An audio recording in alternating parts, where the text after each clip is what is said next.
दोस्तों, आप सभी ने हिना खान का नाम तो सुना ही होगा, मगर क्या आपको पता है हिना खान को कैंसर किस वजह से हुआ है? आखिर हिना की वो कौन सी आदत थी जो आगे चलकर कैंसर में तब्दील हो गई? आखिर यह बीमारी होने के बाद हिना खान ने अपने बालों और नाखूनों को क्यों कटवा लिया? और ये लड़का कौन है जो हर वक्त हिना खान के साथ कीमोथेरेपी के दौरान मौजूद रहता है? और क्या सचमुच कैंसर के ट्रीटमेंट में इतना पैसा लगता है कि हिना खान जैसी एक्ट्रेस को भी बैंक से लोन लेना पड़ गया? और आखिर कैंसर के ट्रीटमेंट के दौरान संजय दत्त ने हिना खान को कॉल क्यों किया था? और साथ में ये भी जानेंगे कि कैंसर के दौरान आखिर हिना खान को उनके मुस्लिम फैंस उनको गालियां क्यों दे रहे थे? जानेंगे हिना खान की जन्म से लेकर कैंसर तक की पूरी कहानी इसी वीडियो में। दोस्तों, हिना खान का जन्म 2 अक्टूबर 1987 को श्रीनगर, जम्मू कश्मीर में एक मुस्लिम मिडिल क्लास फैमिली में हुआ था। उनके पिताजी श्रीनगर में ही एक सरकारी स्कूल में टीचर थे। दोस्तों, हिना बचपन में बहुत ही ज्यादा झगड़ालू और शरारती किस्म की बच्ची थी। वह बचपन में अपने उम्र के बच्चों के साथ खेलते समय उनसे झगड़ा कर लिया करती थी और झगड़े के दौरान उन्हें नाखून मार दिया करती थी, जिसकी वजह से उन बच्चों का खून निकलने लगता था। और कई बार वो उन बच्चों को दांत से काट भी लिया करती थी, जिसकी वजह से उनके घर वालों की बहुत ही ज्यादा लड़ाई हुआ करती थी उनके पड़ोसियों से। हिना खान की शुरुआती पढ़ाई श्रीनगर में ही हुई थी। पढ़ाई में हिना एक एवरेज स्टूडेंट रही। बचपन से ही वह जर्नलिस्ट बनने का सपना देखा करती थी, मगर धीरे धीरे जब वह बड़ी हुई तो उनका रुझान जर्नलिस्ट से हटकर सिंगिंग और पेंटिंग में आने लगा था। 10वीं के बाद उन्होंने कॉमर्स स्ट्रीम से अपनी पढ़ाई आगे बढ़ाई और श्रीनगर में ही 12वीं पास की और MBA की डिग्री ली। आगे की पढ़ाई पूरी करने के लिए हिना श्रीनगर छोड़कर दिल्ली आ जाती है, CCA कॉलेज ऑफ मैनेजमेंट से MBA करने के लिए। मिडिल क्लास फैमिली से आने की वजह से हिना खान अपना जेब खर्च निकालने के लिए कॉल सेंटर में काम किया करती थी। छोटे शहर से बड़े शहर आने के बाद हिना बहुत ही ज्यादा मैच्योर हो गई थी। दिल्ली में आने के बाद उन्हें बहुत सारे करियर अपॉर्चुनिटीज दिख रहे थे। जर्नलिस्ट बनने का सपना तो उन्होंने छोड़ दिया था, मगर दिल्ली आने के बाद उन्हें एयर होस्टेस बनने की तमन्ना जागी। वह दिन भर कॉल सेंटर में काम किया करती थी और रात के समय जाकर एयर होस्टेस की तैयारी किया करती थी। हिना इस तैयारी में इतनी ज्यादा व्यस्त हो गई थी कि वह अपने स्वास्थ्य पर ध्यान ही नहीं दे पा रही थी। और अचानक हिना को पता चला कि अगले महीने एयर होस्टेस की ट्रेनिंग और एग्जाम मुंबई में होने वाली है। इस समय हिना खान की स्वास्थ्य इतनी ज्यादा गिर चुकी थी कि मुंबई जाने के 1 हफ्ते पहले हिना को मलेरिया हो जाता है। मलेरिया होने की वजह से हिना मुंबई नहीं जा पाती है एयर होस्टेस की ट्रेनिंग और एग्जाम देने के लिए। इस चीज से हिना बहुत ही ज्यादा डिप्रेस्ड हो जाती है। एक तरफ मलेरिया उनके स्वास्थ्य को गिरा रहा था और दूसरी तरफ उनका एयर होस्टेस बनने का सपना उन्हें डिप्रेशन की ओर ले जाने लगा था। घर वालों से हिना का यह हाल देखा नहीं गया और घर वालों ने उन्हें दिल्ली से वापस श्रीनगर बुला लिया। श्रीनगर में 2-3 महीने रहने के बाद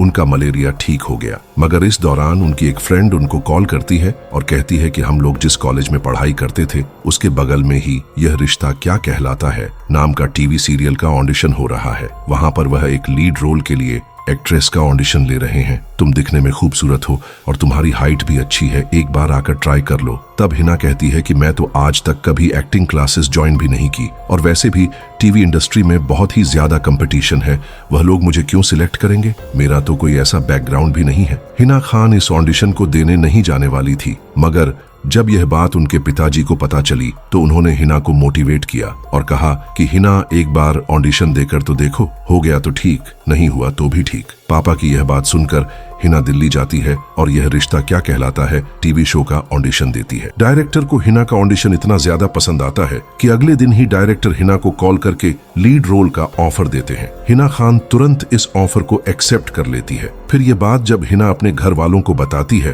तो वह एक तरफ हैरान होते हैं, मगर दूसरी ही तरफ वह बहुत ही ज्यादा खुश भी हो जाते हैं, क्योंकि उनके खानदान में आज तक कोई भी टीवी पर नहीं आया था। इस शो में सेलेक्ट होने के बाद हिना खान एक्टिंग क्लासेस को ज्वाइन करती है और अपने एक्टिंग स्किल्स को और भी ज्यादा निखारती है। धीरे धीरे कुछ ही दिनों बाद यह रिश्ता क्या कहलाता है का शूटिंग शुरू हुआ। इसमें हिना को अक्षरा का रोल करने का मौका मिला। शूटिंग पूरा हुआ और 12 जनवरी सन 2009 को यह रिश्ता क्या कहलाता है पहली बार टीवी पर टेलीकास्ट किया गया। दोस्तों, इस शो के रिलीज होने के बाद ही यह शो घर घर में वायरल हो गया था। यह शो इतना ज्यादा हिट होता है कि इस शो में जितने भी कलाकार काम करते हैं उनको बहुत ही ज्यादा फेम और मनी मिलता है, और हिना खान तो इसमें लीड रोल में थी, जिसकी वजह से हिना खान को घर घर में पहचाने जाने लगा था। इस शो में हिना लगातार 7 सालों तक काम करती है। मगर दोस्तों, सन 2010 और 11 आते आते हिना खान को बॉलीवुड पार्टी अटेंड करने का मौका मिलने लगा था, और वह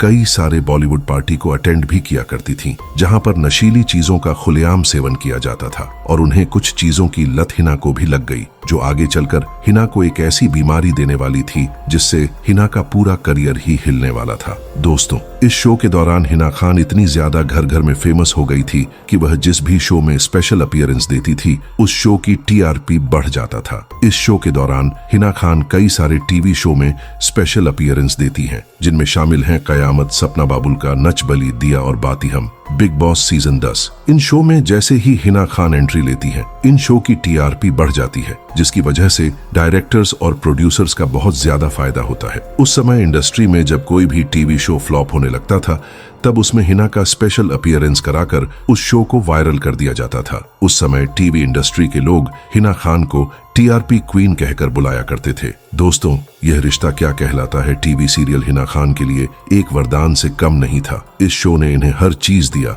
मगर कहा जाता है ना कि जो टीवी पर दिखाई दे रहा है वह हर बार हकीकत नहीं होता। इस टीवी सीरियल में हिना खान और करण मेहरा हस्बैंड वाइफ के रोल में दिखाई देते हैं, और ये दोनों ही इस टीवी सीरियल के मेन कैरेक्टर थे, जो इस धारावाहिक में तो बहुत ही प्यार मोहब्बत से रहते थे, मगर असलियत में दोस्तों ये दोनों एक दूसरे से बात करना बिल्कुल भी पसंद नहीं किया करते थे। जब भी कैमरा बंद होता था तो यह दोनों एक दूसरे से झगड़ने लगते थे। ये एक दूसरे को बिल्कुल भी पसंद नहीं किया करते थे। ये दोनों एक दूसरे से इतना नफरत करते थे कि इन लोगों के बीच में एक तीसरा आदमी था, जो इन लोगों की बातें एक दूसरे से कहता था। यह झगड़ा इतना ज्यादा बढ़ जाता है कि सन 2015 में हिना खान यह रिश्ता क्या कहलाता है टीवी शो को छोड़ देती है, और एक इंटरव्यू में जब उनसे इस शो को छोड़ने की वजह पूछा जाता है तो वह कहती हैं कि इस शो में बहुत ही ज्यादा टॉक्सिक माहौल बन गया था, और धीरे धीरे इस टीवी सीरियल में यंग एक्ट्रेस आने लगी थी, जिसकी वजह से उनको धीरे धीरे लीड रोल से साइड रोल मिलने लगा था। इस समय तक हिना खान को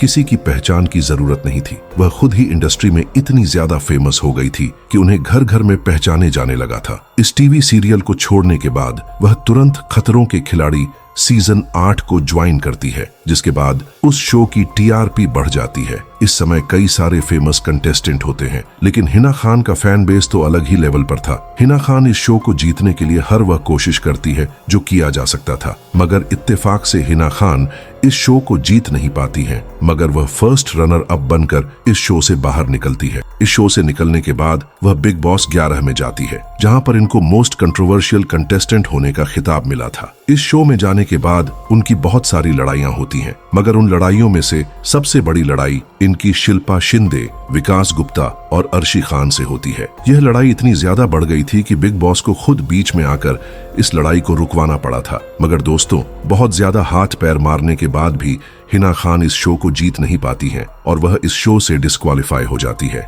मगर बाहर निकलने के बाद शिल्पा शिंदे और विकास गुप्ता से उनकी बहुत अच्छी दोस्ती हो जाती है। इस शो से निकलने के बाद हिना खान अपने मूड को फ्रेश करने के लिए मालदीव घूमने के लिए जाती है, मगर जब वहां पर घूमने जाती है और एक फोटो स्विम सूट पहनकर अपने इंस्टाग्राम पर पोस्ट करती है, तो कुछ मुस्लिम फैंस उनके ऊपर भड़क जाते हैं और इन्हें इस्लाम की बुरी बुरी बद्दुआएं देने लगते हैं और इस पोस्ट को डिलीट करने की मांग करते हैं। मगर हिना खान इस पोस्ट को डिलीट नहीं करती है और अपने इंस्टाग्राम स्टोरी में कहती हैं, मुझे ट्रोल से कोई भी फर्क नहीं पड़ता। मुझे पता है ये सारे लोग नालायक बेरोजगार हैं जो इंस्टाग्राम पर सिर्फ दूसरों की बुराई ही कर सकते हैं। अपनी जिंदगी में तो ये लोग एक बहुत बड़े लॉसर है। इस चीज के बाद टीवी इंडस्ट्री से कुछ लोगों ने हिना को सपोर्ट भी किया। बिग बॉस से निकलने के बाद 3 महीने बाद ही हिना खान एक फ्लॉप टीवी सीरियल कसौटी जिंदगी की को ज्वाइन करती है, मगर जैसे ही वह उस टीवी सीरियल को ज्वाइन करती है, उस शो की टीआरपी बढ़ जाती है। 9 महीने तक इस शो में काम करने के बाद हिना खान इस शो को छोड़ देती है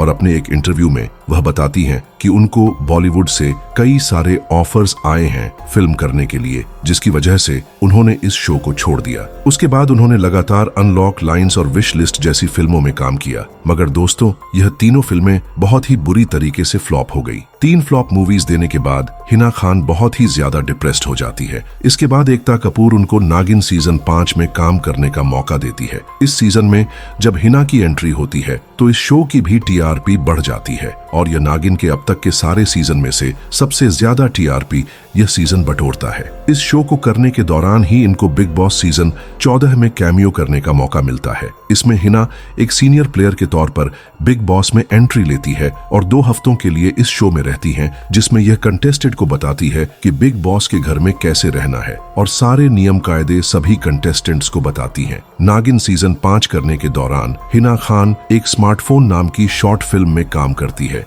मगर दोस्तों यह फिल्म भी बहुत ही बुरी तरीके से फ्लॉप हो जाती है। इसके बाद धीरे धीरे नागिन सीजन 5 खत्म होता है। इसके तुरंत बाद हिना कुछ और म्यूजिक वीडियो और वेब सीरीज में काम करती हैं, जिनमें से एक वेब सीरीज का नाम हैकर था। मगर दोस्तों यह सारे म्यूजिक वीडियो और वेब सीरीज बहुत ही बुरी तरीके से फ्लॉप हो जाते हैं। ऑडियंस हिना खान को सिर्फ टीवी सीरियल में ही प्यार देती थी, मगर जब भी वह फिल्मों में जाने की कोशिश करती थी तब वह बहुत ही बुरी तरीके से फेल हो जाती थी। इन सभी चीजों के बाद भी हिना खान का फेम इतना ज्यादा था कि उनको केन्स फेस्टिवल्स 2021 में बुलाया गया था और सिर्फ यही नहीं, इनको सन 2022 में दादा साहब फाल्के अवार्ड से भी सम्मानित किया गया था। दोस्तों सन 2024 में हिना खान अपने करियर के एकदम पीक पर थीं, मगर अचानक सन 2024 में इन्हें कैंसर हो जाता है। मगर क्या आपको पता है हिना को कैंसर किस वजह से हुआ है? चलिए जानते हैं। दोस्तों यह रिश्ता क्या कहलाता है टीवी सीरियल में इन्हें बहुत ही ज्यादा फेम मिला था,